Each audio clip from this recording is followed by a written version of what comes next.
지난 20일 볼로디미르 젤렌스키 우크라이나 대통령이 마크롱 프랑스 대통령이 제공한 전용기를 타고 G7 정상회의가 열린 일본 히로시마에 등장했습니다. 일본은 젤렌스키 대통령의 영접에 상당한 공을 들였는데요. 대부분의 각국 정상들을 차관급인 외무성 부대신이 영접한 반면 젤렌스키 대통령은 기시다 후미오 총리의 직속인 기아라 세이지 관방부 장관이 공항 활주로까지 직접 나가 맞이했습니다. 젤렌스키 대통령이 러시아의 침공 이후 처음으로 방문한 아시아 국가라는 사실에 일본 또한 큰 의미를 부여한 것으로 보입니다. 젤렌스키 대통령은 20일부터 G7 정상회의에 참석한 모든 정상들을 만나며 숨가쁜 일정을 소화했습니다. 개전 이후 수도 키이우에서 한 걸음도 물러나지 않은 채 15개월째 러시아에 맞서고 있는 그는 이번에도 외교 수완을 보이며 세계 열강들 사이에서 존재감을 과시했습니다.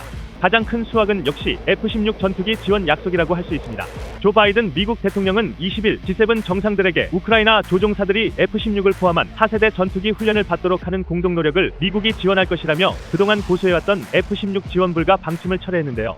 21일 기자회견에선 서방이 제공한 F-16을 러시아 영토에 투입하지 않겠다는 젤렌스키 대통령의 확고한 약속을 받았다고 밝히며 F-16 지원을 공식화했습니다. 이뿐 아니라 추가적인 군사 지원도 약속했는데요. 젤렌스키 대통령은 바이든 대통령과 만난 후 트위터를 통해 370억 달러에 달하는 재정적 지원과 3억 7,500만 달러에 달하는 새 군사 지원 패키지를 발표한 바이든 대통령에게 감사를 표했다고 밝혔습니다. 젤렌스키 대통령의 정부 전용기를 지원해 폴란드에서 사우디로, 사우디에서 일본으로 이동하는 데 도움을 준 마크롱 프랑스 대통령은 약 일주일 만에 젤렌스키 대통령을 만나 뜨거운 포옹을 나눴는데요. 그는 젤렌스키가 프랑스 전용기를 사용해 영광이라며 프랑스가 평화를 구축하고 해결책을 찾는 방법이라고 밝혔습니다. 서방은 이른바 국제연합을 통해 우크라이나에 F-16을 지원하는 방안을 고려하는 가운데 리시 수낙 영국 총리는 자국이 F-16을 보유하지 않았음에도 가장 선봉에서 협상을 주도하고 있는데요. 수낙 총리는 다른 나라 정상처럼 협상 테이블에 앉지 않고 젤렌스키의 바로 옆 의자에 격없이 앉은 채로 회담을 이어갔고 전투기에 관한 아주 긍정적인 진전이 있다고 설명했습니다. 젤렌스키 대통령은 윤석열 대통령과도 정상회담을 갖고 전선의 상황과 우크라이나군의 활약상 등을 설명했는데요. 윤 대통령은 지뢰 제거 장비, 긴급 후송 차량 등 우크라이나가 필요로 하는 물품을 신속히 지원할 수 있도록 노력하겠다고 약속했습니다. 젤렌스키는 트위터를 통해 윤 대통령과 회동을 가졌다. 지뢰 제거 차량에 대한 인도주의적이고 비살상적인 지원에 감사드린다며 앞으로도 지속적 협력을 기대한다고 남기기도 했습니다. 젤렌스키 대통령은 21일 히로시마 평화기념공원에 있는 원폭자료관을 방문한 뒤 히로시마 사진이 바흐무트를 떠올리게 한다며 자국의 상황을 설명했는데요. 이어 아예 모든 게 파괴됐다. 아무것도 없다. 인적이 사라졌다며 히로시마처럼 우크라이나도 다시 일어설 것이라는 말로 동맹국에 호소하며 지원을 끌어냈습니다.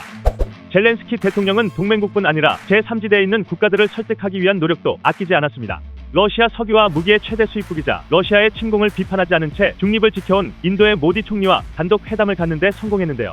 이 자리에서 젤렌스키는 자신이 제안한 평화 공식에 동참해달라고 공식 요청했고 모디 총리는 우크라이나 시민들의 고통을 매우 잘 이해한다며 우리가 할 수 있는 모든 것을 할 것이라고 화답했죠.